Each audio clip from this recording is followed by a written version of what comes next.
This is an exciting day for me. I am launching my Wellness with Will series.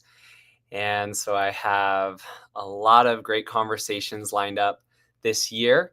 And today we're going to have a wonderful conversation with Ben Francis, and he'll join us in just a minute. At the beginning of each of these, I guess you can say episodes or interviews, I like to just share some brief announcements and some different things I have going on just to let you know. And so the big thing right now that's happening is my retreats. And so just to take a step back, so I'm Will Edgell, and I do a lot of things around wellness. I own a wellness business. I do wellness coaching. That's kind of my premier service. And then I also do wellness retreats. And so my next retreat is happening in April 12th through the 14th. And right now we're still doing the early bird special. It goes till the end of the month. And so if you're interested in joining, please let me know. You can also look at my website. It's willedgell.com. And to get the specific retreat page, it's willedgell.com/foundation retreat with no space. And so, yeah, I'm super excited to offer that. This will be the first retreat of this year. So hope you can come to that. Yeah. And then if you are interested in any of my other services, the best way to get started is by booking a wellness consultation. I do a free 20 to 30-minute call, and I can talk to you about all the good stuff, all the services I have around wellness. And I also do specifically work with the queer community, specifically gay men. I guess you could say I specialize in working with gay men, but I also am open to working with a variety of other populations and love helping people out. So with that being said, let's go ahead and dive into today's conversation. And so, like I said, Ben's going to be joining us, Ben Francis, and he is going to be talking to us a little bit about emotions. And recently, I read a book called Healing Back Pain by John Sarno. And I really love this book. I've been recommended to read this book many times and finally got to it within the past month. And I did a little post on social media about it. And the book has a lot to do. I mean, it's everything to do with emotions and the correlation with emotions and chronic pain.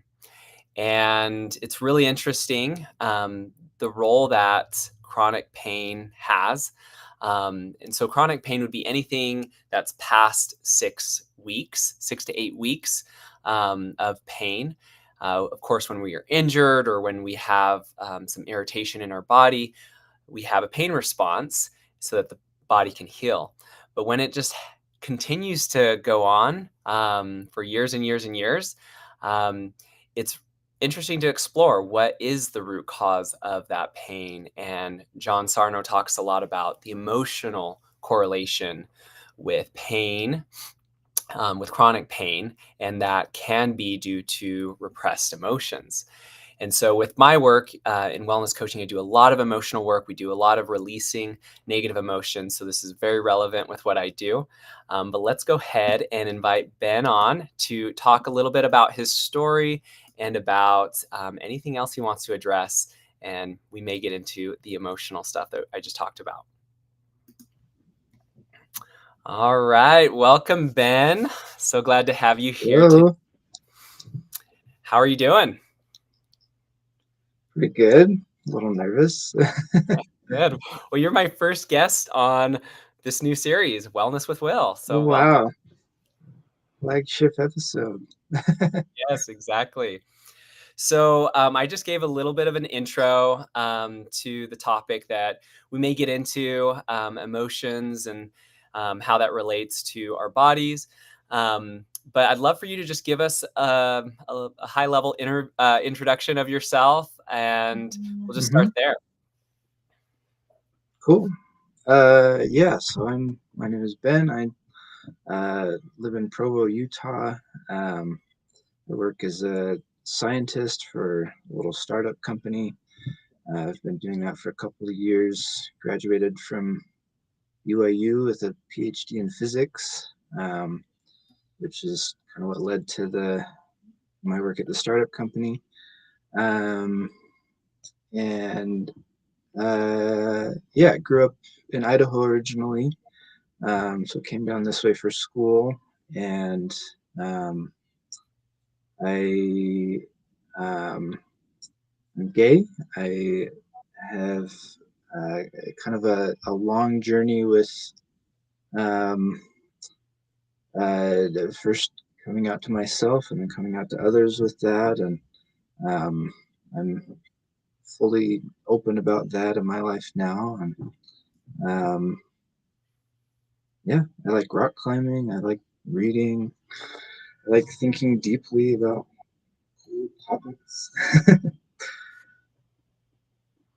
Awesome. Thanks for sharing. That's a great intro. Kind of covered a broad range of different experiences you've had, both professionally with your education and then also as a gay person.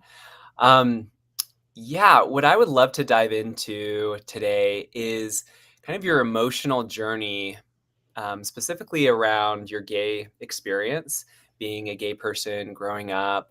What emotions did you experience? What was that like? And on the other side, like, how did you get to where you're at today? Yeah.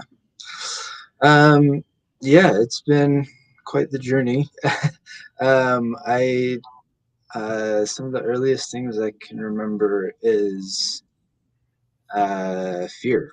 Elementary school, like the way the word gay was used, or like gay people were talked about, was very derogatory, very negative.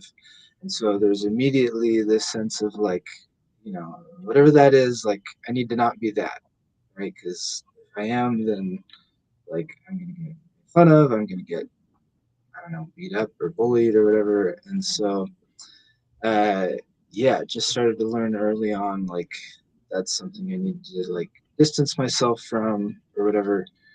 Um, and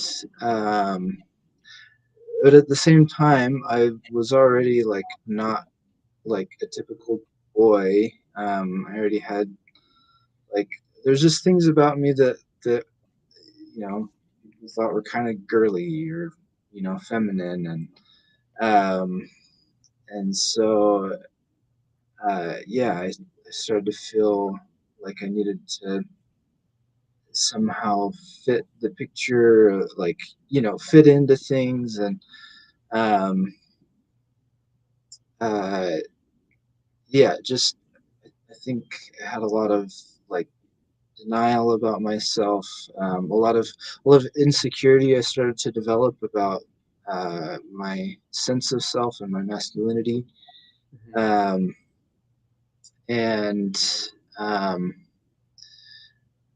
yeah, kind of. Uh, I think that sense of insecurity and that fear of like that part of myself just kind of continued under the surface for a long time. As I got into high school, I started to learn more and more how to like fit in socially, and at least look the part or whatever. And in some ways, I kind of learned to own some of the things that made me different from other people and feel comfortable with that. Um, but Yeah, it took me a long time to come to um, uh, like a deeper acceptance of myself. It took me a long time to recognize that I really was attracted to guys, for one thing, and um, yeah, and How old um, were you when you kind of came out to yourself or just fully recognize that? Sorry, I missed that. Say it again. Yeah, I was just curious, how old were you when you kind of recognized that you did like guys? Oh, yeah. Well, there was like layers. um, even as early as elementary school, I was starting to notice that I liked seeing other guys' bodies. So maybe like kind of a physical attraction, but like I, it was just sort of like this like secret obsession that I just didn't tell anybody about, and like didn't think that much about.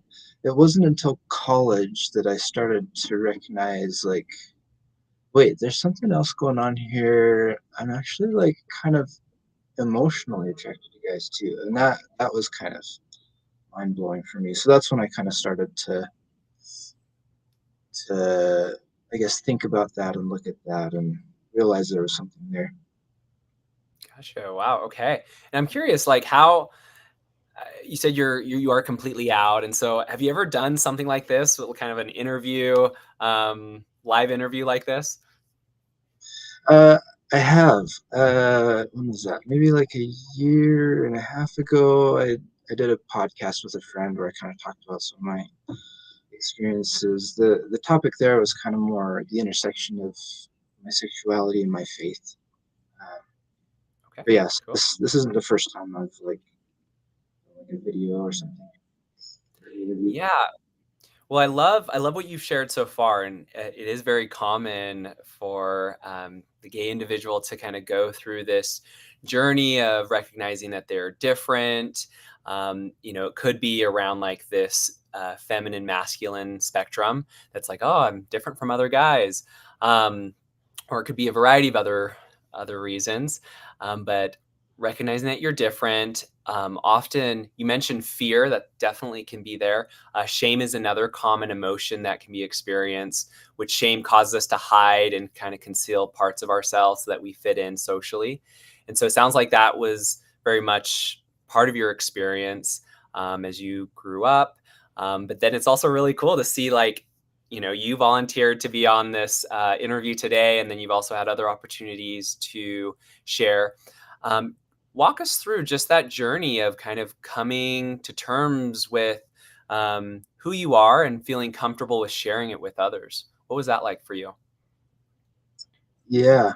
Um, yeah, it's been quite the journey. I've had to do a lot of healing and I uh I I so like I said, in college I started to recognize like, okay, there's something here, but I still was like really afraid to like talk to anybody about it. So very few people knew.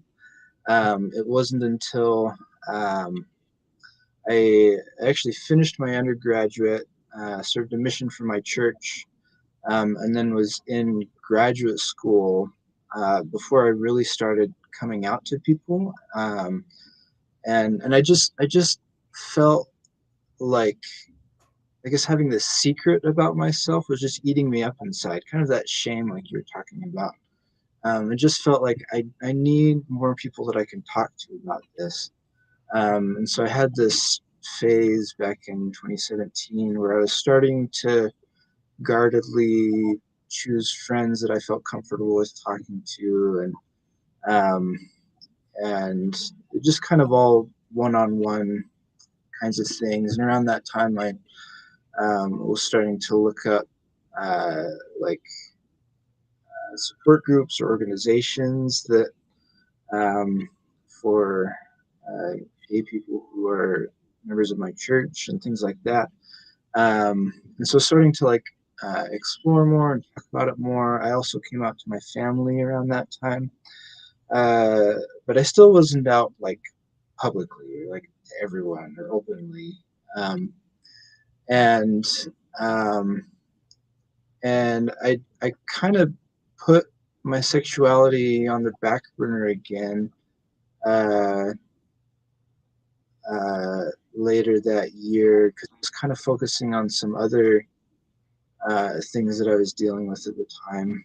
And then a few years later, it felt like it was on my mind again. It was like I need that community support. I need people I can talk to, So I started reconnecting with people that I had met from before, and um, started, thinking about things, learning about things, um, and uh, eventually got to the point where I was like, you know what, I need to be done with the hiding, because that I felt like was what was it was just so emotionally draining to to always have at the back of my mind, like, who knows I'm gay, who doesn't know I'm gay, what could I say that could give myself away.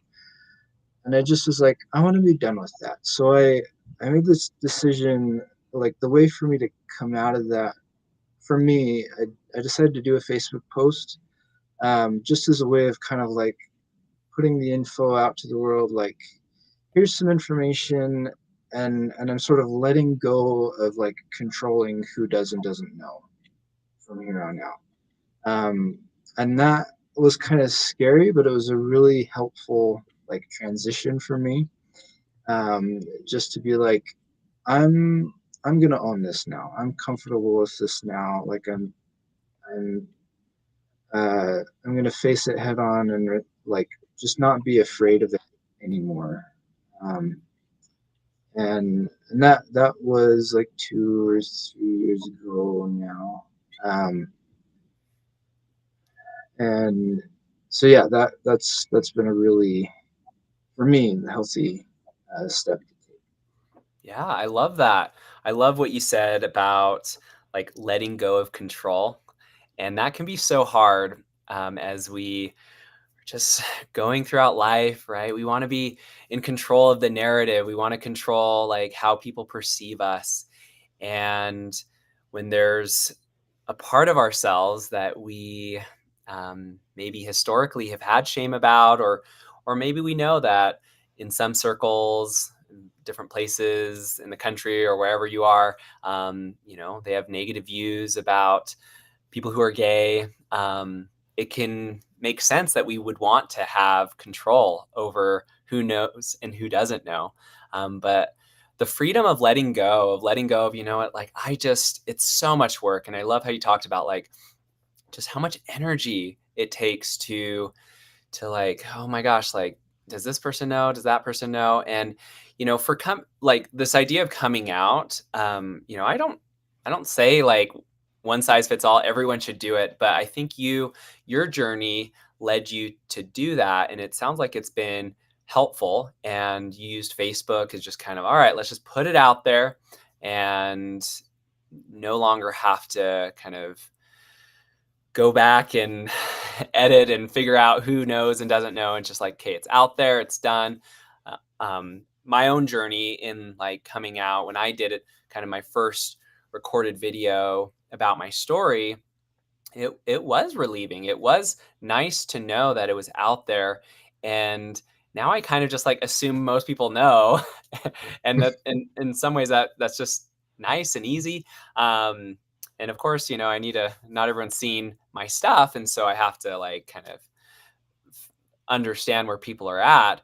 But when you put your, like, energetically, when you put that out there, I feel like um, you let go of a lot of tension within yourself. And it sounds like that's what you Mhm. did, which is super Yeah, cool. absolutely. Um, and I love that you own this. Owning your story is so powerful. Um, yeah. So you reached out to me after I posted about the book Healing Back Pain by Dr. Sarno, and Hmm. about the emotional connection to physical pain. So tell us a little bit about your journey. Maybe there's some kind of intertwined journeys with the emotions we've already talked about, or maybe it was completely unrelated. But yeah, talk to us about how emotions have influenced your physical body. Yeah, so that's been a kind of an interesting journey as well. And um, so uh, just a couple of years, about 2 years ago.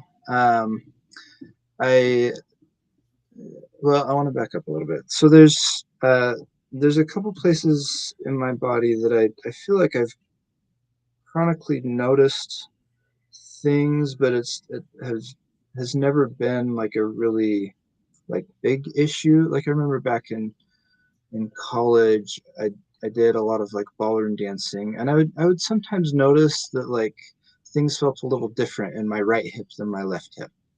But it was never something that I paid a lot of attention to. Like it wasn't it wasn't something that really bothered me very much.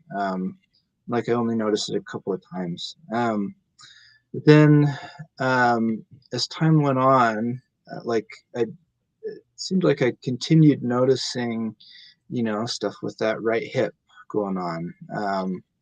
And kind of more and more being like, what's going on there? Like, what can I do to help my hip feel better? Um, and um, so that was something that was just kind of at the back of my mind, but starting to become more and more pressing over time.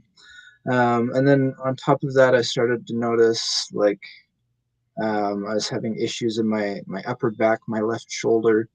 Um, I had this sore spot that like I would do a lot of rock climbing, and after climbing, like it'd always just be like sore, and I'd be like, why is it sore after everything else? All the other soreness is gone, that's still there. Like, um, and so I was starting to like notice that more. And then about 2 years ago, um, I was going through a phase emotionally that was really difficult for me. Um, I uh, By that time I was already out. I had already done like the Facebook post or whatever, and I was starting to feel um, kind of in a spiritual sense like I was being led towards dating guys, and that was really scary for me just because of the culture that I grew up in. It's very taboo, or like it's not an approved like life path or whatever.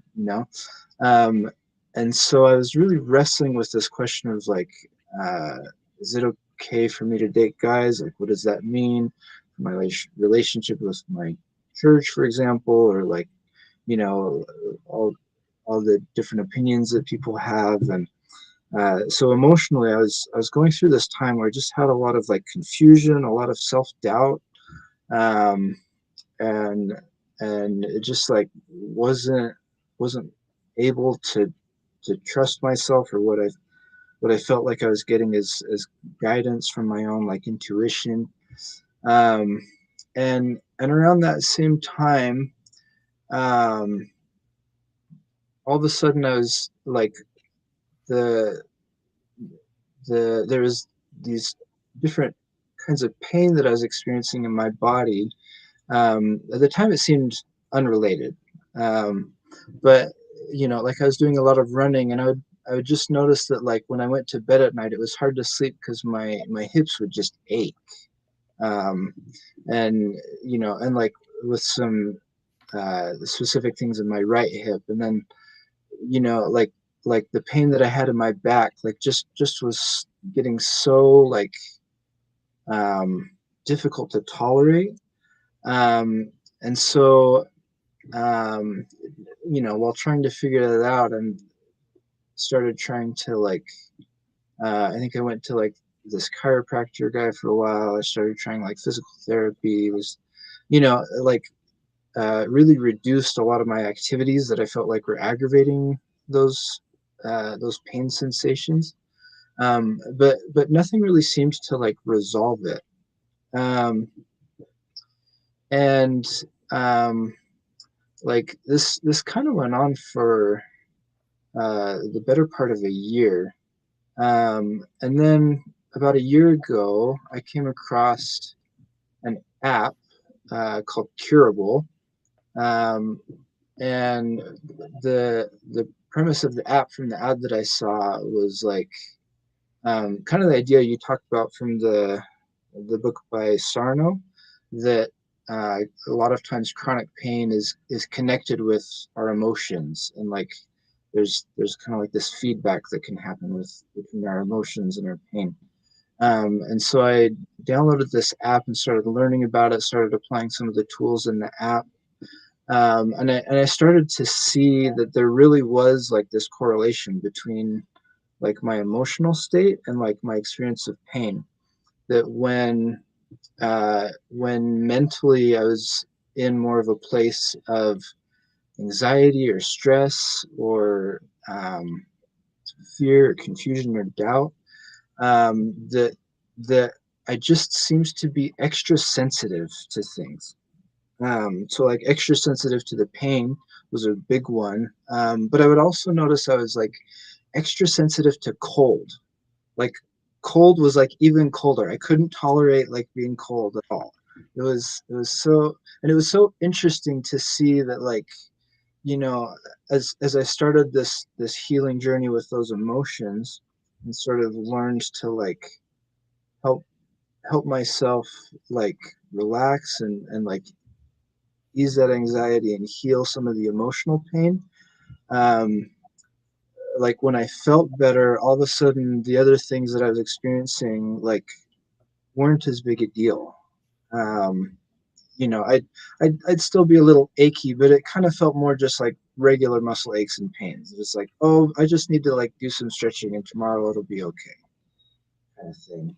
Um, so yeah, and that journey has been progressing a lot this year, where I've done a lot of healing emotionally and kind of um, resolving a lot of what was going on for me emotionally, and it's done a lot to help ease the chronic pain symptoms. That's amazing. That's really cool. Um, yeah, and I'm so grateful for your experience. And um, I mean, that must have been really awful to deal with that pain for as long as you did. But to find relief, and of course, there's some structural things that can be contributing to pain, and so seeing the right professionals for that, whether it's a physical therapist, a massage therapist, or a doctor.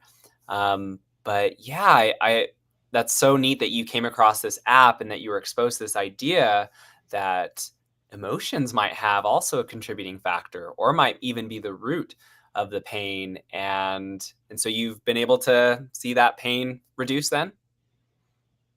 Yeah, I've seen it reduce a lot. Um, I don't feel like I'm out of the woods yet. um, I uh, I suspect I still have like more of a journey ahead, but I feel like I have in general just a better relationship with that pain. Like when it comes, I feel like I have a better sense of what it's trying to tell me, what the message is there.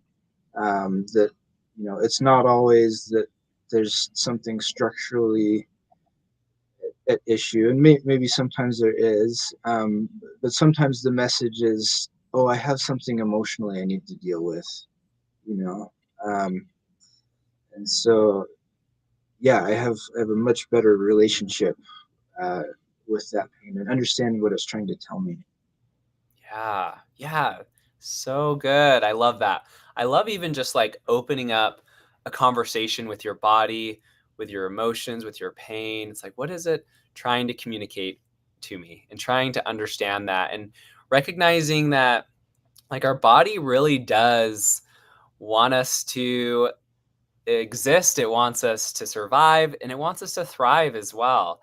And I imagine, because I really haven't experienced like long-term chronic pain. I've had like injuries here and there, and that's very uncomfortable.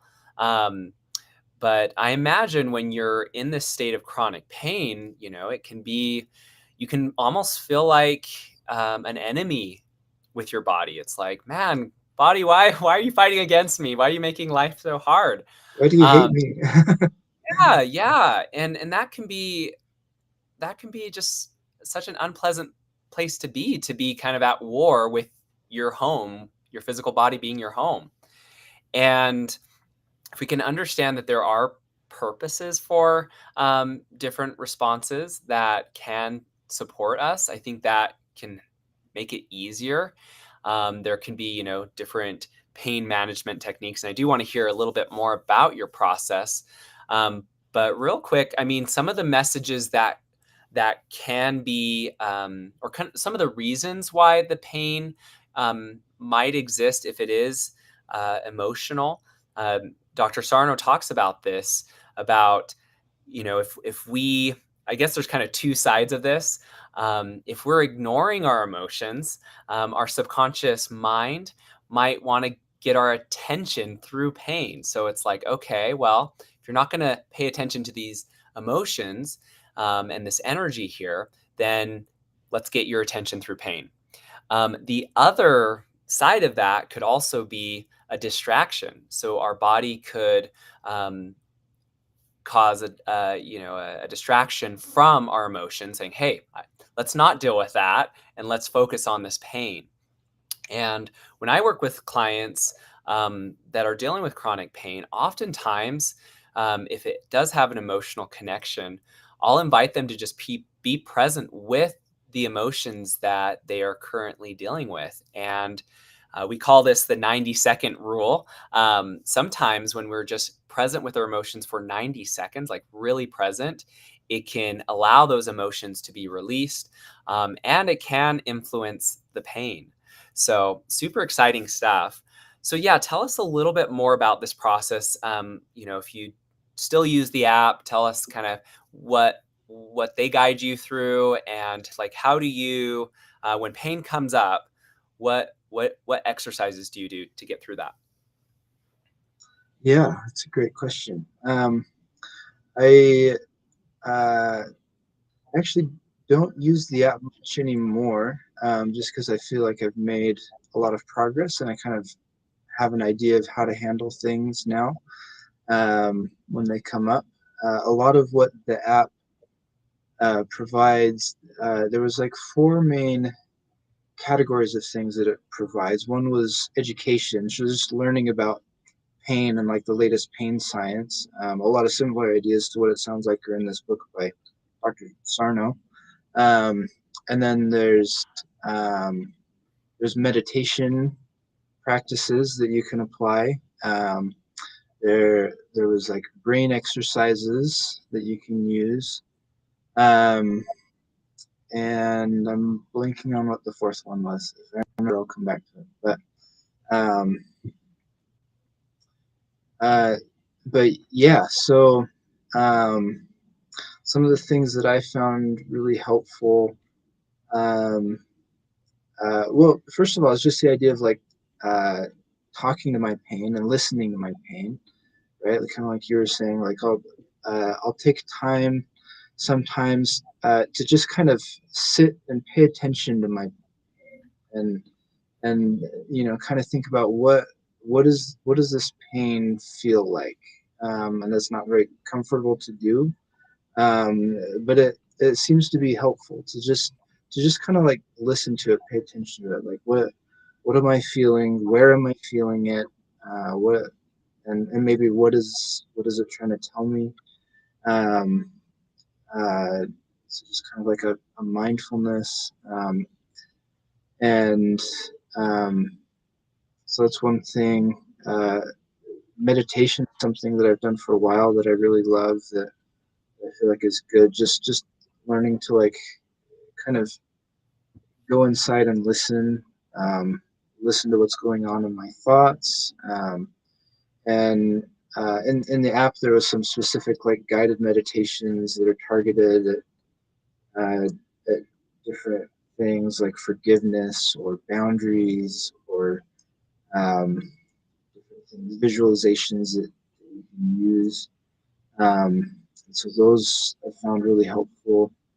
Um, a lot of times, what I do now um, is I'll try to get to the emotions that I'm feeling, and just kind of make sure that I'm paying attention to my emotional stability. And if my emotional stability gets off, taking some time um, often by myself to just kind of like sit with myself and say like what am I feeling? You know, what's going through my head? And if I need to, like, one thing that I'll do, I kind of imagine my brain as having like multiple parts. Like there's like my conscious, rational, brain, and then there's like my subconscious, emotional brain, and I kind of picture that they can like communicate with each other.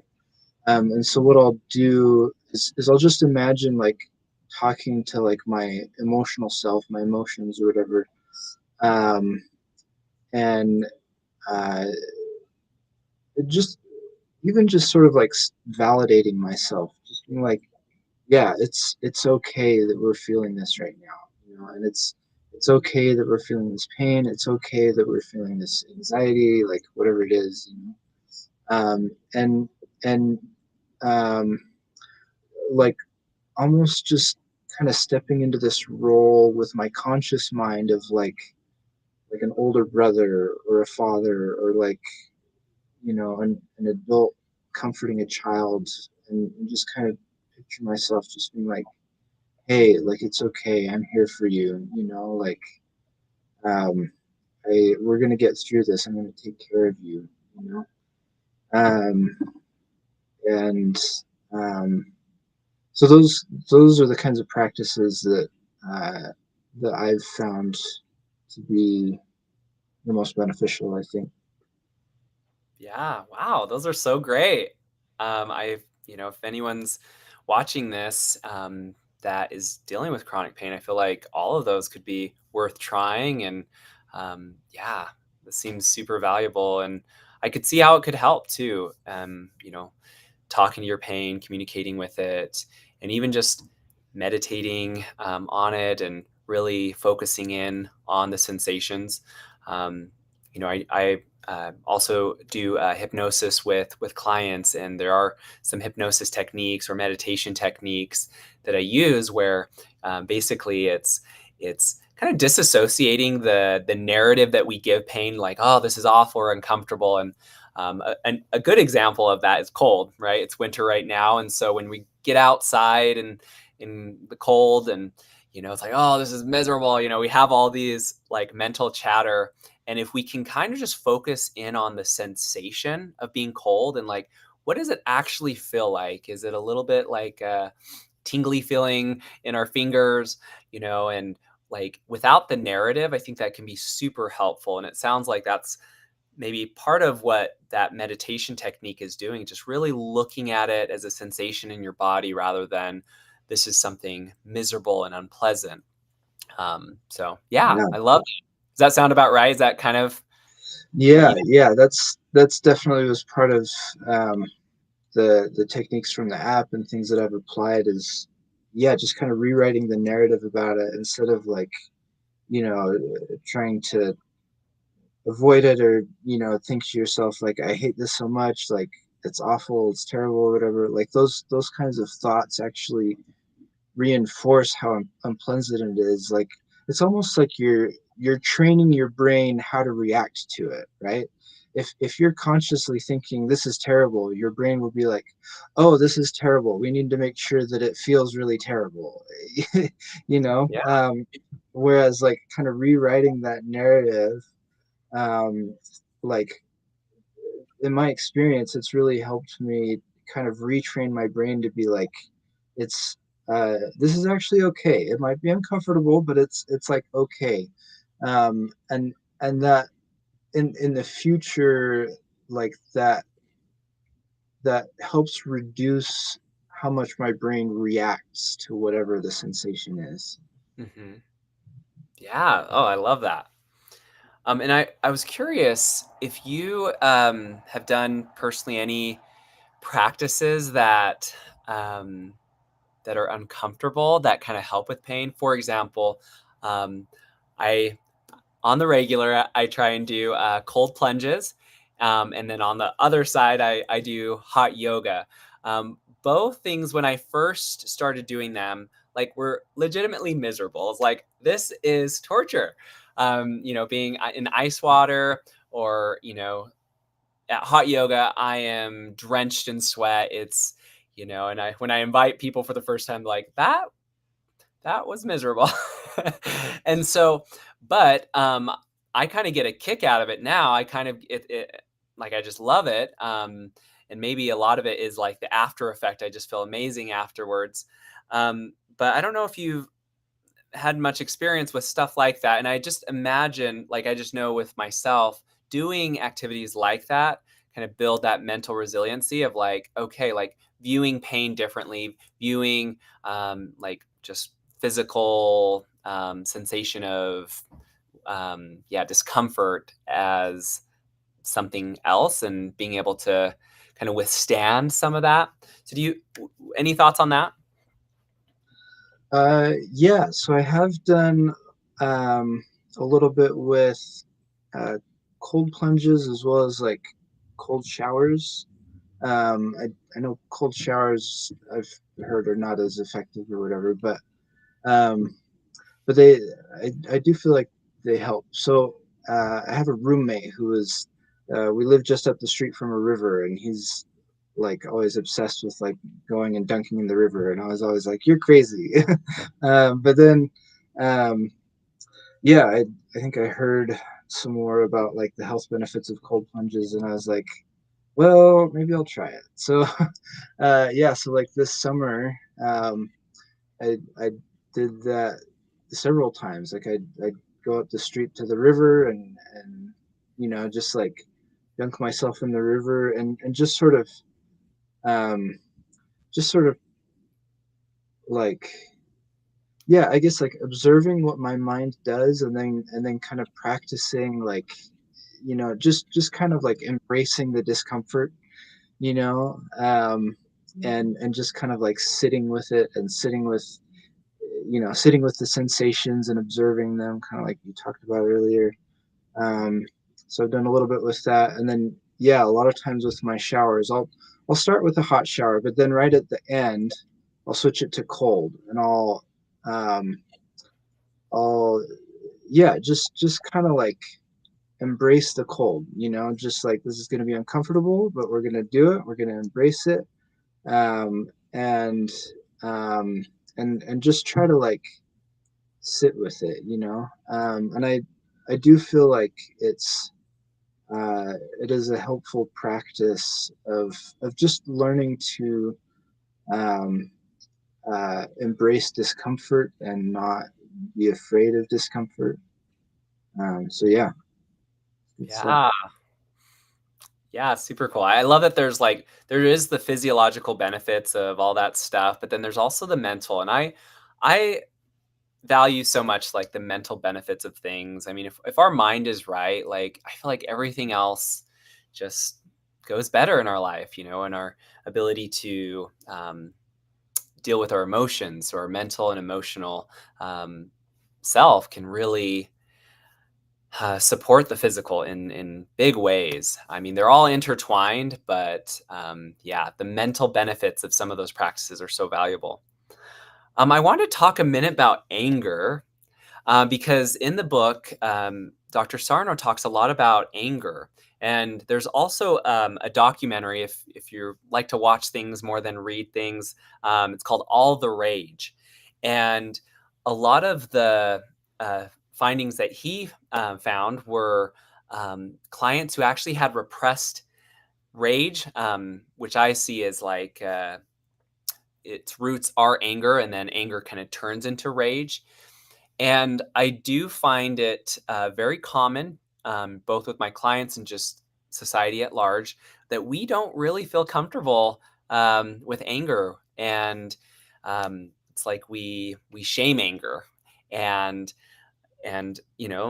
often we think of people who are angry or out of control, and we have values around that. But I do feel like there is a place for anger, right? Our bodies wouldn't have that emotional response, like if it wasn't important. And maybe there's like I know of healthy ways of releasing anger, but I'm curious, just like your journey of anger, like has that been something you've explored much? And um, do you feel like that has a correlation to some of the physical manifestations that you've experienced? Um, so anger is interesting for me because most of my life I have not been an angry person at all. In fact, uh, what happened is most of my life I was convinced that anger was bad, and so I just didn't allow myself to feel anger, or like I didn't allow I, the the most that I would feel is like frustrated, but it was all kind of like suppressed and pushed down and stuff. Um, and um, that's actually been part of my journey as well, has been just sort of switching that thinking to say like, actually it's okay to have anger. What matters is what I do with it, where or how do I channel that energy, right? Because it is energy, right? It needs to go somewhere. um, and so yeah, it's been um, a healing and a growing thing for me to allow myself to feel angry when I need to. And it's still rare, but but yeah, there have been times in the past few years um, where I have felt angry, and it's been part of my journey and like a healthy thing for me to learn. What do I do with anger? Um, and back to that idea of energy, something that I've been learning to do is just like I need to give that energy an outlet. Um, now, uh, I feel like I want to be careful about how I let that anger out because it is a lot of energy and it can do damage.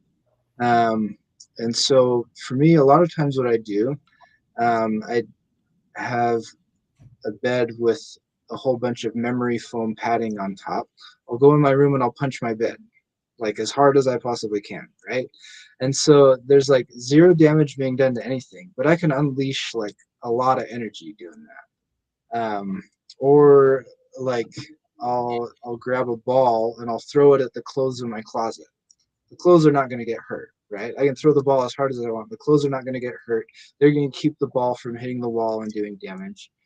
Um, but those I found are ways that I can just sort of give that energy an outlet and just allow myself to feel that anger for as long as it's there, with the goal being to move through it, and then once it's done its work, I can let it go, and I don't need to hold on to it, right? Like, because that's also unhealthy is to hold on to anger and let it become resentment and grudges and whatever.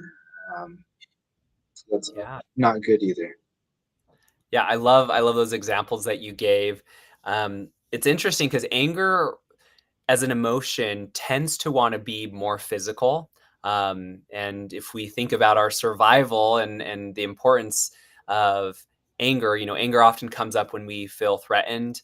And so, yeah, acting physically can save your life.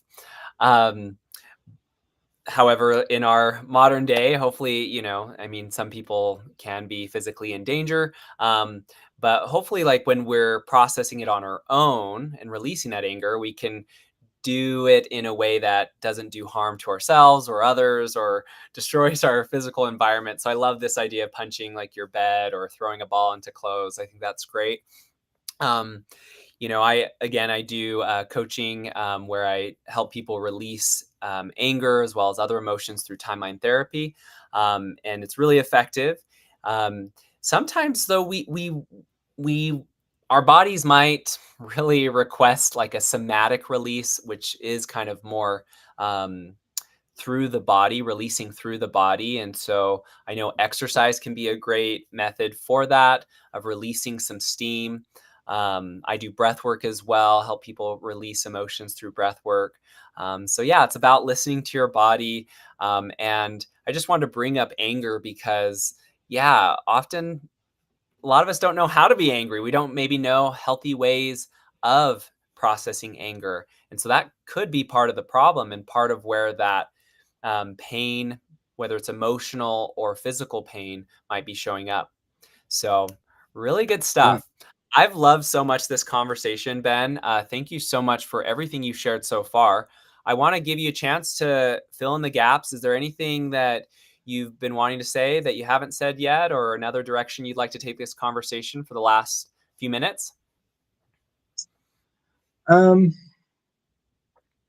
Well, one thing I'll just add with anger, a couple other things that I thought of that I've used as outlets. One is just like going for a run, like that exercise you're talking about. It's like I have this energy, like I just need to like run at top speed down the street, and then I'm good or whatever. And another thing that I've done only once, but there's this one time where I felt like I just need to like scream at the top of my lungs, and it was like 11 or 12 at night. I went outside and I just let out this like primal animal scream, whatever, and it was like what I needed, and then I was good. So there's definitely like lots of healthy ways I think to let out that anger energy.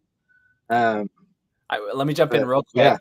I have a friend who we were talking about anger and releasing anger somatically, like through the body, and she had this great idea. I just loved it. She went to a thrift store and got a bunch of like she got like a microwave and just like different equipment that would be super fun to just destroy. And she went out in like the desert, set up a tarp, got a bat, and she just went to town on all of that equipment. And she's like, oh, that microwave, hearing that metal bend was like so satisfying. And so oh like yeah, creative.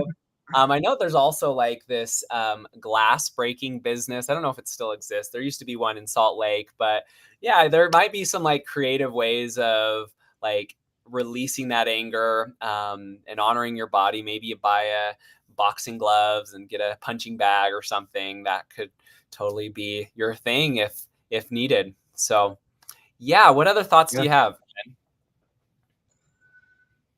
Um,